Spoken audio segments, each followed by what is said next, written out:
Donc aujourd'hui, on va parler des actes qui peuvent être délégués ou non par le médecin. Donc c'est l'arrêté du 6 janvier 1962 qui nous fixe la liste des actes médicaux qui ne peuvent être pratiqués que par des médecins ou qui peuvent être pratiqués par des auxiliaires médicaux. S'agissant des actes délégables, donc la jurisprudence est venue apporter plus de précision, notamment en médecine esthétique, et donc les actes qui peuvent être délégués soit à une infirmière ou alors à un assistant médical sont notamment le laser médical, et pour ça on a un arrêt du Conseil d'État très important du 8 novembre 2019 qui vient confirmer que le laser médical peut être pratiqué par un assistant médical. On a également la thérapie Red Light, la photobiomodulation, le drainage lymphatique associé ou non à la pressothérapie.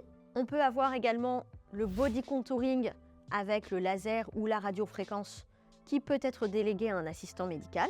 Le M-Sculpt également qui utilise des ondes électromagnétiques peut être délégué à un auxiliaire.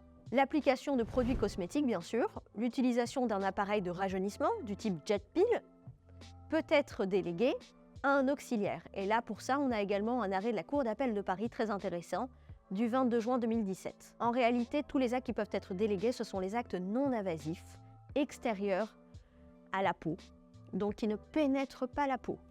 Et donc, pour passer à la liste des actes qui ne peuvent être délégués, donc qui peuvent être effectués que par un médecin, ce sont tous les actes de physiothérapie qui aboutissent à la destruction des téguments, donc en fait la destruction tout simplement de morceaux de peau. On a également la cryothérapie qui ne peut pas être déléguée, sauf certains textes qui prévoient que la cryothérapie peut être utilisée par les masseurs kinésithérapeutes, mais c'est très limité.